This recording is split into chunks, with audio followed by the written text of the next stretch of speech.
O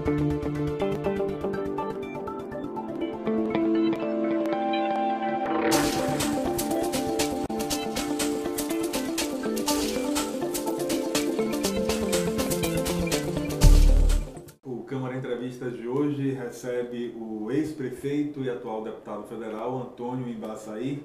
Quero primeiro agradecer a presença do senhor em nosso programa e já começar com uma pergunta. Como o senhor, como líder da oposição no Congresso Nacional, está vendo essa onda de manifestações que acontecem em todo o país? Olha, eu vejo com satisfação, porque pela primeira vez, de uma maneira assim eloquente, né, a população brasileira diz com clareza da sua insatisfação. E acho que essa insatisfação, ela decorre de dois fatores principais, né? O mau funcionamento do Estado brasileiro, o Estado como um todo, né? E também a exaustão do sistema político nacional. Isso acabou repercutindo diretamente na funcionalidade das cidades, do ponto de vista do sistema de saúde, de segurança, do transporte público, do trânsito, de tudo que está acontecendo aí, tá certo? Decorre dessas coisas. O Estado não está funcionando bem e o sistema político também está sendo contestado no que diz respeito principalmente à representação. Como vê as críticas de que os políticos, de que o Congresso, de que o próprio Planalto começou a agir só depois da forte pressão popular? São críticas procedentes. Acho até que a presidente Dilma não reagiu da maneira que era esperado pela população. Não adianta você tomar como base a propaganda e o marketing, especialmente para uma hora tão grave da vida nacional. Nós estamos vivendo um momento histórico. O Brasil já mudou a partir dessas manifestações, disso eu não tenho a menor dúvida, no que diz respeito à conduta, à atitude dos governantes e da sociedade de uma maneira geral. Não pense que é só uma questão de natureza dos representantes políticos, também dos governantes, dos executivos federal, estadual, municipal e também da sociedade de uma forma geral, né, da imprensa, vai todo mundo aí nessa questão. Portanto, quando o governo federal reage dessa maneira, né, anunciando pactos, como se fosse uma coisa assim, parecida até com PAC, que é uma ação muito mais de natureza de marketing e propaganda do que efetiva, né? O PAC frustrou a população e agora a presidente anuncia um pacto. Pacto o quê? Que tipo de pacto é esse? Ninguém consegue entender, os problemas são de natureza real. Quer dizer, essa coisa de fazer a Assembleia Constituinte exclusiva, né, que cheirava a um golpe no Estado Democrático Brasileiro, que a presidente recuou porque houve uma reação forte, né, das organizações, das instituições brasileiras. A Justiça, através do Supremo, a OAB, enfim, segmentos diversos da imprensa, segmentos diversos da sociedade. Agora fala-se num plebiscito, que eu acho que também é muito problemático o plebiscito. Talvez seja muito melhor um referendo. Mas, de qualquer maneira, o que eu quero dizer é que houve uma reação muito desfavorável, que não está compatível com o que está na rua. O governo da presidente Dilma tem que sair dessa questão da propaganda e marketing e enfrentar os problemas com eficiência e com o bom uso do dinheiro público. O repúdio aos partidos, que tem ficado muito claro nessas movimentações, representa algum tipo de risco, já que a população se diz não representada por esses partidos políticos? O que fazer para mudar esse quadro, Embaçaí? É melhorar o desempenho dos representantes do Congresso Nacional, nas assembleias, nas câmaras de vereadores e também nos órgãos, nos executivos, também de uma maneira ampliada. Essa crise da representação, ela é compatível, porque há um descolamento entre a realidade das ruas no Brasil e o que acontece no Congresso e também a ação dos governos, dos executivos. Então, acho que é muito importante, é uma sinalização. É claro que o melhor regime que tem, com todos os defeitos que possa a ele cometer, é o regime democrático, né? Então a gente não pode fugir do regime democrático e melhorar a qualidade da representação. O fato é que hoje o eleitor, a população, não tem identidade com o seu representante, né? Essa coisa se perdeu ao longo dos últimos anos. É preciso que a gente volte a estar conectado com as causas populares. Eu acho que esse movimento, Oswaldo, é um movimento muito bom para o Brasil, né? E é como se fosse assim, sacode, né? Sacode a poeira, né? E a gente vai ver como é que as coisas vai se encaixar. O Congresso Nacional, até então, está respondendo bem. Acredita que essa onda de mobilizações vai impactar diretamente na eleição de 2014? É difícil você dizer nesse momento, né? Quer dizer, a fotografia atual é que já impactou, né? Porque já foi com muita clareza dita a insatisfação da população com o que está acontecendo, né? De uma maneira geral, né? O que está acontecendo. Então já impactou. Agora, daqui até lá, é preciso que tanto o legislativo quanto o executivo, também o judiciário, né? Quer dizer, tenham uma atitude mais afinada e cada vez mais afinada com esses anseios. Quer dizer, isso não é nenhum tipo de falta de interesse, ao contrário, é um grande interesse da população para que as coisas se encaixem, né? E agora cabe a nós todos, né, de maneira geral, que temos responsabilidade com o país, entender, compreender e se ajustar, especialmente na atitude e na conduta de cada um. Existe algum risco dessas práticas que estão sendo questionadas pela população, de alguma forma, voltarem a ser praticadas pelos políticos? Claro que existe, quer dizer, cada um que vai ter que ter com a sua consciência fazer seu juízo de valor, a sua análise, né? Agora, a má conduta, né? Está muito claro aí que a população está rejeitando de forma intensa, né? Quem vai às ruas, quem está acompanhando os movimentos pelas ruas sabe que essas práticas estão sendo rejeitadas. Quer dizer, cada um precisa perceber isso aí, fazer seu exame de consciência e se adaptar a esses novos tempos que a população brasileira está a se manifestar. Como líder da oposição, a gente já falou um pouco sobre as medidas anunciadas pela presidente Dilma. Elas são muito tímidas diante do que a população espera? São medidas, eu digo isso com tristeza, são medidas que foram da iniciativa de marqueteiro.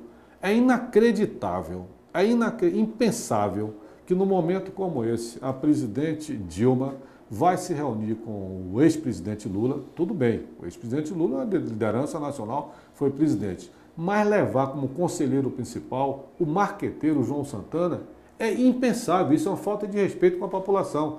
Esse assunto não é de interesse de marqueteiro nem de propaganda. Esse assunto é de interesse da economia, da atividade, do bem-estar da população. De maneira que ela cometeu com clareza um grave equívoco. Ela está dando muito mais importância a uma reação que atenda à política de marketing e propaganda do que atenda aos interesses nacionais. Acredita que até 2014 a gente vai ter uma reforma política já em funcionamento ou isso não vai acontecer agora? Não, eu acho que pode acontecer e deve acontecer. Qual o modelo ideal? Pois é, esse modelo ideal, quer dizer, cada um pode ter um pensamento. Eu sou francamente contrário ao financiamento público de campanha. Eu acho um absurdo, nesse momento, se imaginar tirar dinheiro do contribuinte. O contribuinte brasileiro que já paga tanto tributo e que não vê esses tributos voltarem em termos de bons serviços públicos. Quer dizer, pegar esse dinheiro do contribuinte para financiar campanha de deputado, campanha de candidatos, eu acho que isso não tem nada a ver com a população. O dinheiro do contribuinte deve ser direcionado para o quê? Segurança, educação, saúde, meio ambiente, enfim, obras de infraestrutura. Agora, pegar mais recursos da população para financiar a campanha, eu acho um equívoco enorme. Por mais justificativa que apareçam, do ponto de vista de princípio e de base, eu rejeito essa preliminar. Acredita que o senador Aécio Neves vai conseguir construir um projeto de governo e chegar competitivo na eleição de 2014? Eu acho que ele tem tudo para se transformar, primeiro, em candidato a presidente pelo PSDB. Não é o momento ainda de colocá-lo como candidato, a legislação nem sequer permitiria isso, mas ele, como tudo está caminhando para ser o nosso candidato a presidente, terá todas as possibilidades de se eleger. Observe que há alguns meses atrás, a presidente Dilma era considerada assim como imbatível para vencer as eleições, para ser reeleita, né? De algum tempo para trás, começou-se a ver que era uma eleição já de segundo turno, né? Agora começa a se ver que é uma eleição difícil. No Congresso Nacional, o que está se falando, Oswaldo, nesse momento, é que a Dilma nem será candidata. Porque, a possibilidade do já está se comentando voltar? Dentro do próprio, não sei quem se vai votar ou se não vai ser candidato, vai ser candidato. Mas dentro do próprio PT, Partido dos Trabalhadores, a rejeição à presidente Dilma é muito grande. Na última reunião que a bancada do PT fez, o que dizem no Congresso é que 90% de quem estava lá não queria, só fazia crítica à presidente Dilma pela maneira que ela está conduzindo o país.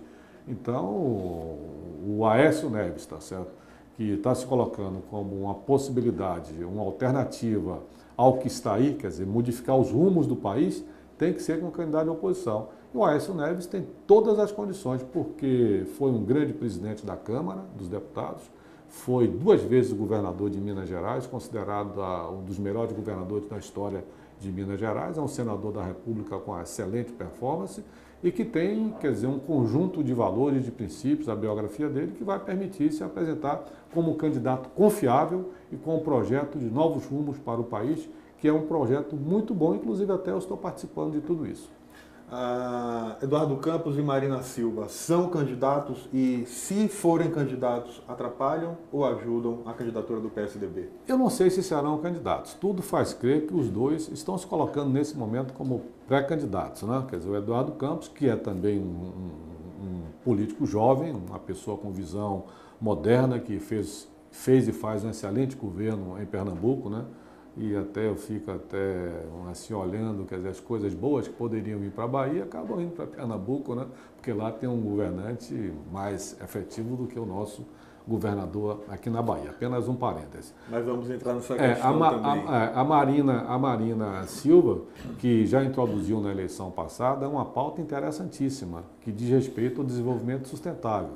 Então, a presença dos dois no debate nacional, na disputa pela presidência da República, só vai enriquecer, porque são duas pessoas de conteúdo, são 2 quadros fantásticos, tá certo? Que vai, inclusive, quer dizer, colocar no campo das oposições, porque todos os 3, o Aécio está no campo de oposição, o Eduardo Campos também nas oposições e a Marina. Quer dizer, serão 3 candidatos de boa qualidade no campo das oposições, contra esse status quo, essa situação que nós estamos vivendo aí há 10 anos, que teve alguns avanços, mas que agora dá sinais claros de exaustão, de esgotamento e até de irritação da população pelas práticas abusivas que o governo do PT está realizando. O cenário da eleição daqui da Bahia, ela pode ser influenciada pelo cenário nacional? Ela sempre foi, historicamente, a Bahia sempre teve uma influência muito grande das eleições presidenciais. O que acontece aqui para governos estaduais está muito ligado à campanha presidencial. Por isso é que a gente está assim, muito animado, até porque os 3 candidatos das oposições são candidatos de grande qualidade e que vai certamente influenciar aqui na Bahia. Na Bahia já tem as dificuldades próprias de um governo já desmotivado como o governo do governador Jacques Wagner. E se a gente tiver, além disso, a força nacional de um candidato feito o Aécio Neves, evidentemente que os resultados aqui na Bahia são bem promissores para as oposições.